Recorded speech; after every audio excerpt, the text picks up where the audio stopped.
La función, entonces, hemos dicho de los ribosomas es sintetizar unas moléculas muy importantes que componen todas las estructuras de los seres vivos y que se llaman proteínas. ¿Sí? Ahora bien, estos ribosomas no son iguales en todos los tipos de células. Y básicamente son diferentes en los dos grandes tipos celulares que hemos visto hasta ahora. ¿Cuáles son los dos grandes tipos celulares que hemos visto hasta ahora?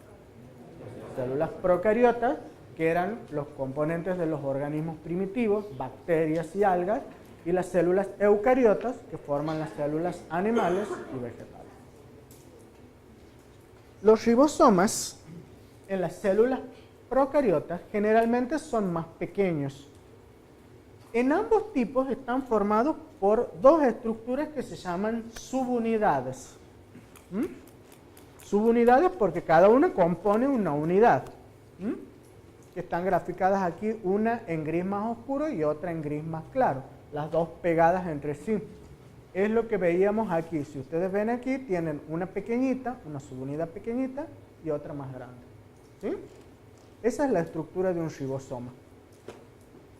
En los procariotas, esas subunidades tienen un tamaño definido que se mide en unas unidades especiales que no hace falta que la sepan, pero que se simboliza con una letra S de Svedberg. Esa subunidad mide 30 S y la subunidad más grande mide 50. En cambio, en las células eucariotas, esos ribosomas o esas estructuras son más grandes. Las subunidades son más grandes, la pequeña mide 40 S y la mayor mide 60 S. Eso sí es importante. Los procariotas tienen ribosomas pequeños con subunidades diferentes a los eucariotas. Y a su vez, esas subunidades están compuestas por moléculas denominadas proteínas y otras moléculas que se llaman ácidos nucleicos. ¿Sí? Los ácidos nucleicos son unas moléculas, macromoléculas complejas, que las vamos a ver más adelante, que forman distintos tipos de estructuras. El ácido nucleico más común que nosotros conocemos es el ADN, que forma todo el material genético de la célula. Pero el otro ácido nucleico importante, que está dentro de la célula, se conoce como ARN, o ácido ribonucleico, que tiene otras funciones diferentes al ADN. ¿Cuál es la función diferente? Forma la estructura de los ribosomas. Se asocia con estas proteínas y forma las subunidades de los ribosomas. Entonces, los ribosomas están formados por proteínas y ácidos nucleicos, unidos, que forman cada una de las subunidades de los ribosomas, diferentes en eucariotas y en procariotas. En procariotas la diferencia es que son más pequeños que en los eucariotas y además los ARN y las proteínas son distintos. Aquí hay más proteínas, 49 proteínas y 33 proteínas, aquí hay 34 y 21, y a su vez los tamaños de las moléculas son distintas. Estos están formados por 3 ácidos ribonucleicos y esta subunidad por 1, y aquí solamente por 2 y 1.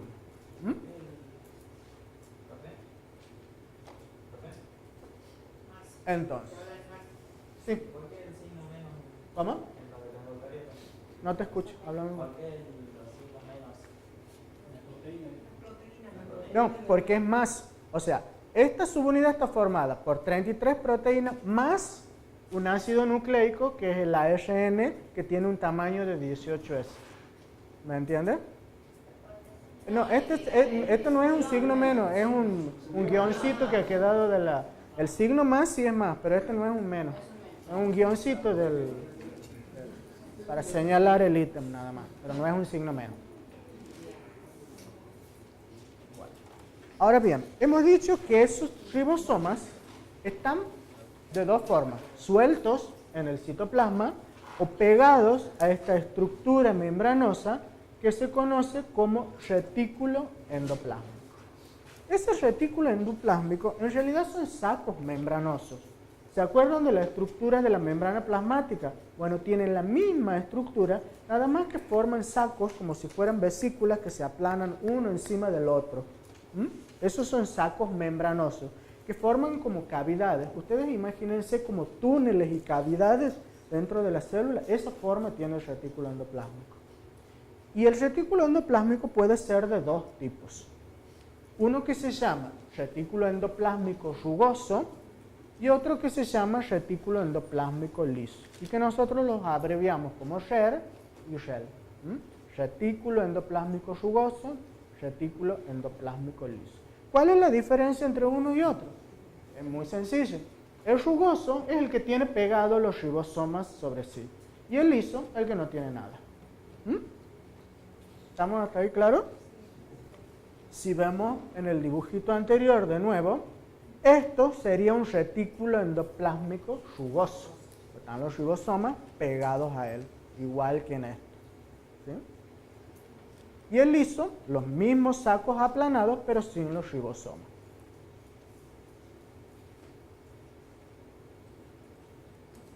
Ahora vamos a ver otra estructura dentro de la célula que también está formada por membrana, que se llama aparato de Golgi. Esta estructura u organela intracelular también está formada por sacos aplanados de membrana. Si ustedes ven aquí, esto es membrana plasmática, como si fueran sacos que se han achatado y se han aplanado uno encima del otro. Esto es un esquema. Y esto es lo que verdaderamente uno ve cuando lo ve dentro de la célula con el microscopio electrónico. Es decir, esto es una micrografía electrónica del retículo endoplásmico, del aparato de Golgi, donde ve los sacos aplanados que forman el aparato de Golgi. Estos sacos aplanados tienen una función que en determinado momento pueden emitir vesículas y no se ubican dentro de la célula de cualquier forma. El aparato de Golgi dentro de la célula está en una ubicación especial.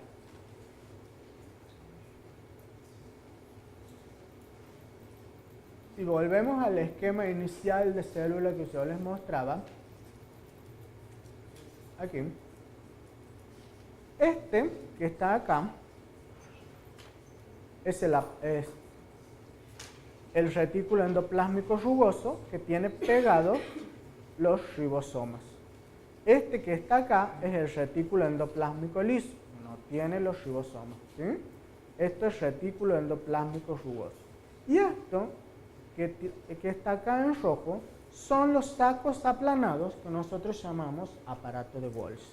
Este aparato de Golgi dentro de la célula no se ubica de cualquier forma, sino que tiene una cara que mira el núcleo y otra cara que mira hacia la membrana plasmática. ¿Sí? Esas caras del aparato de Golgi tienen distintos nombres.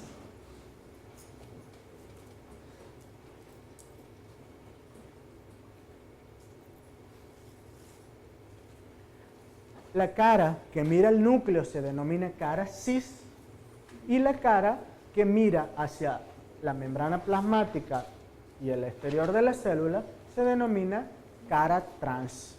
Y a su vez, las vesículas que brotan del aparato de Golgi se denominan vesículas secretoras. Entonces, el aparato de Golgi es una organela que está formada por sacos membranosos aplanados y apilados. No están comunicados entre sí, es decir, es como si fueran unas galerías o túneles, pero que no se comunica el saco de arriba con el de abajo, sino que están apilados uno encima del otro. Y rodeados por estas pequeñas vesículas que se llaman vesículas secretoras. ¿Cuál es la función de ese aparato? ¿Qué hace esa organela dentro de toda la fábrica de la célula? Transporta las proteínas que sintetizan los ribosomas. La función principal de los ribosomas y del retículo endoplásmico es sintetizar todas las proteínas que forman toda la arquitectura de la célula. Y la función del aparato de Golgi es distribuir esas proteínas hacia donde las necesita la célula. Volviendo a la analogía que hacíamos como una fábrica, dentro de la fábrica que es la célula, el retículo endoplásmico es una maquinaria que fabrica proteínas. Y el aparato de Golgi es el camión que distribuye las proteínas hacia el lugar de la célula en que necesita para armar sus estructuras, para formar más vesículas, etc. ¿Sí?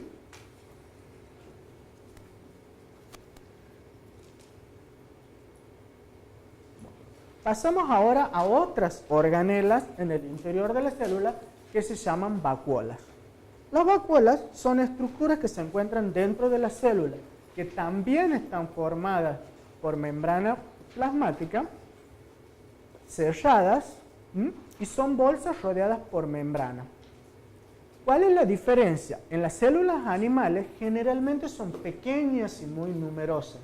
En cambio, en las células vegetales generalmente es una sola gigante.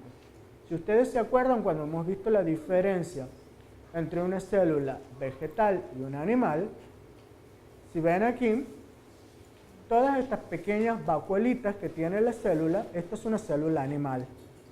En cambio, si ven una célula vegetal, la célula vegetal se caracteriza porque generalmente tiene una sola vacuola que es muy gigante y que ocupa casi el 50% del citoplasma de la célula. ¿Por qué? Porque ahí es donde la célula vegetal almacena un compuesto importante que utiliza para su alimentación, que es el almidón.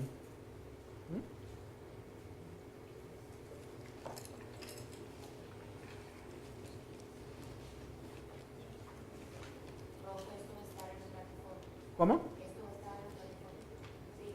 ¿Cómo? ¿Si va a estar qué? ¿Ya está? Ya está, esta clase ya está para que ustedes la vean cuando quieran. Y el video lo vamos a tratar de poner mañana para que lo escuchen cuando quieran también.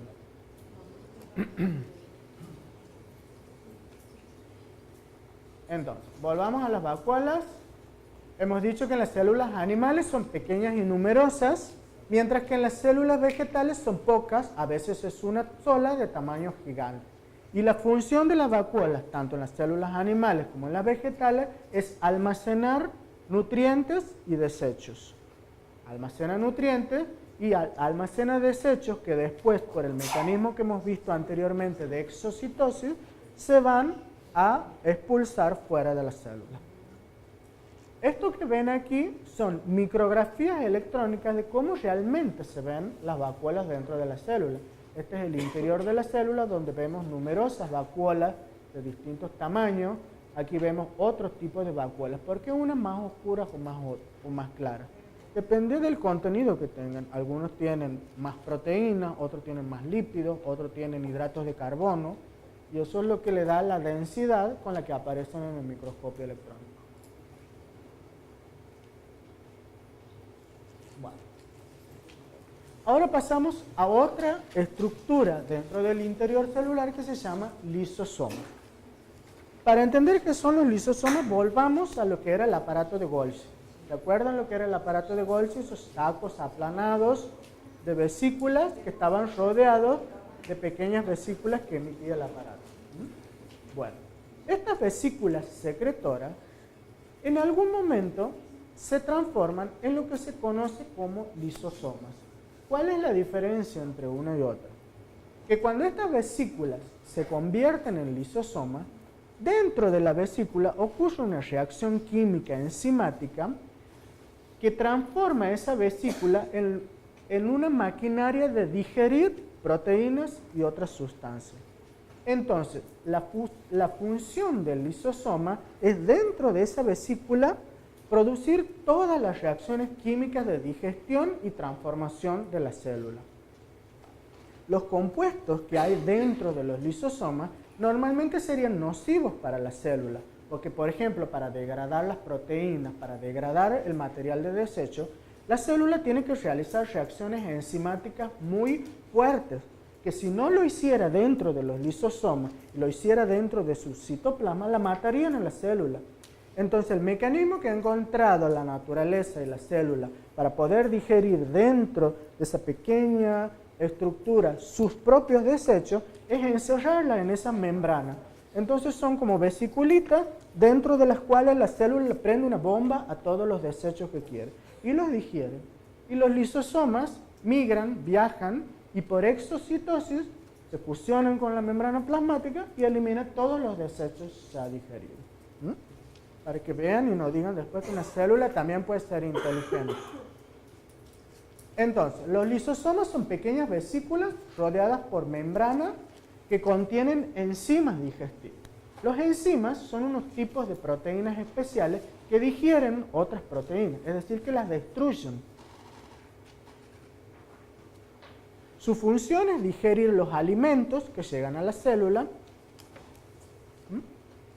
Hasta ahí estamos claros con los lisosomas. Son parecidos a las vesículas del Golgi. La diferencia es que adentro hay este tipo de compuestos denominados enzimas digestivas. Ahora pasamos a otros orgánulos.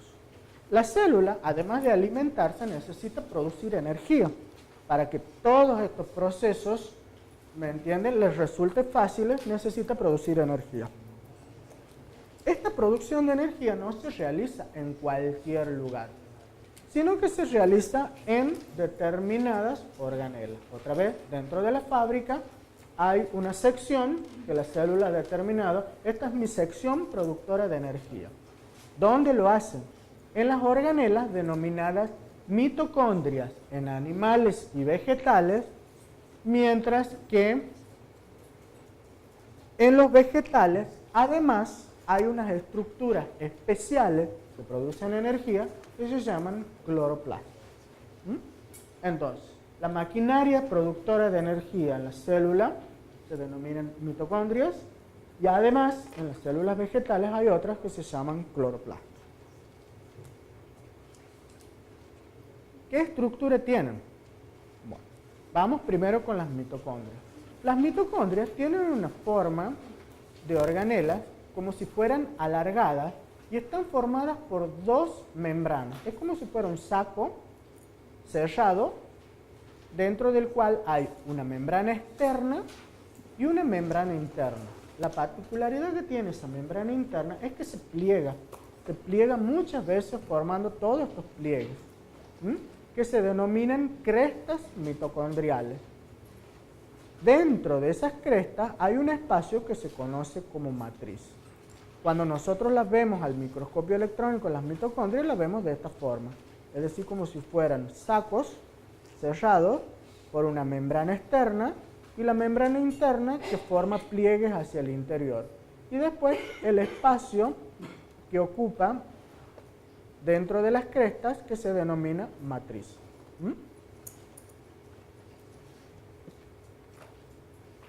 La función de las mitocondrias es principalmente suministrar la mayor parte de la energía para todo el metabolismo celular. Entonces actúan como si fueran las centrales energéticas de la célula.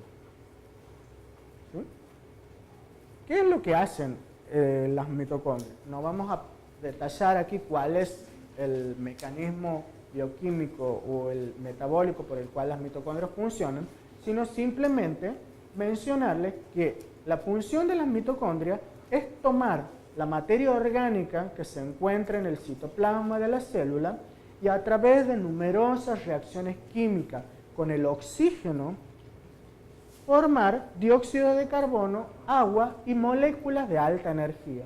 Dentro de esas moléculas de alta energía, la principal es la que hemos mencionado anteriormente, que se llama ATP. Entonces, las mitocondrias toman los nutrientes de la célula, la materia orgánica, principalmente hidratos de carbono, lo oxidan con el oxígeno del aire, liberan dióxido de carbono, agua y forman esas moléculas de energía. De esta forma obtienen a partir de esta materia orgánica energía. Este proceso tiene un nombre muy importante y se llama respiración celular, que no tiene nada que ver con la respiración que hacemos nosotros con los pulmones y demás. Después, cuando estudiemos aparatos respiratorios, vamos a ver. Simplemente se llama respiración porque utiliza el oxígeno para transformar materia orgánica en energía.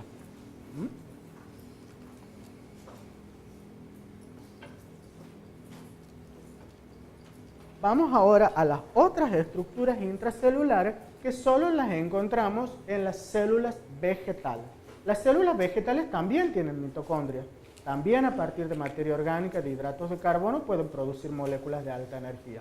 Pero las células vegetales tienen a su vez una particularidad importante, que en ciertos vegetales producen un proceso que se denomina fotosíntesis. La fotosíntesis es un proceso a partir del cual la célula mediante determinados compuestos como el dióxido de carbono y la energía de la luz solar, puede sintetizar moléculas más grandes, macromoléculas, como el almidón e hidratos de carbono, que le sirven de alimento para la propia célula. Eso no lo pueden hacer las células animales. Por lo tanto, estos orgánulos que realizan la fotosíntesis dentro de las células vegetales se llaman cloroplastos. Estos cloroplastos son orgánulos exclusivos de células vegetales. Eso es muy importante que lo vayan fijando. Una de las preguntas en un examen puede ser cuáles son las diferencias entre las organelas que producen energía en células animales y vegetales. Estos orgánulos, al igual que las mitocondrias, también tienen forma redondeada y varían de unas células a otras. Pueden tener distintos tamaños. Poseen una membrana externa y otra interna, que también, como las mitocondrias, forma estos sacos apilados que se denominan tilacoides. Esos sacos apilados, cada uno de estos saquitos pequeñitos se denomina tilacoide. Ahora, cuando se apilan y forman una montaña como este tipo, se denominan granas. ¿Sí? Dentro de esos pequeños sacos ocurre el proceso importante que les mencionaba anteriormente, que se llama fotosíntesis. Y aquí está un esquema mucho mejor de un cloroplasto. Entonces, está formado por una membrana externa, una membrana interna, un espacio entre las dos membranas. Estas estructuras en forma de sacos como si fueran monedas, que se conocen como tilacoides. Cuando los tilacoides se apilan de esta forma como si fueran columnas, se llaman granas. Dentro de esos tilacoides, si uno los cortara y viera adentro, se encuentra un espacio que se llama espacio intratilacoidal. A su vez, todo esto está rodeado de un espacio dentro del cloroplasto que se llama estroma.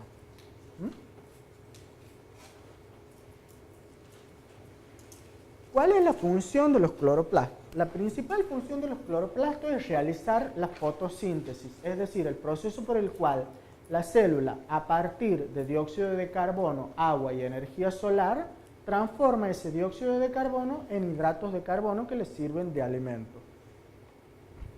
Y dentro de esos cloroplastos se encuentra una molécula que es la que capta la energía lumínica, porque tiene que haber una estructura y una molécula que capte la energía lumínica del sol. Esa molécula es la clorofila, por eso normalmente son verdes.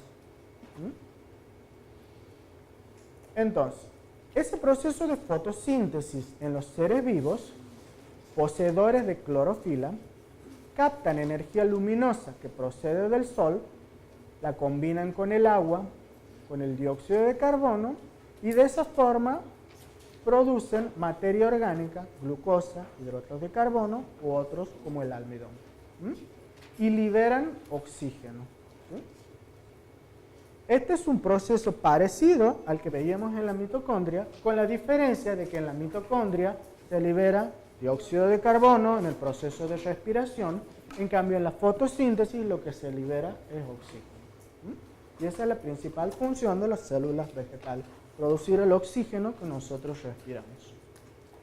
Esa producción de oxígeno ocurre dentro de esa estructura maravillosa que se llama cloroplasto. Bueno, ahora vamos a ver más en detalle algunas características de la célula vegetal. Hemos dicho que la principal diferencia entre una célula vegetal y una animal era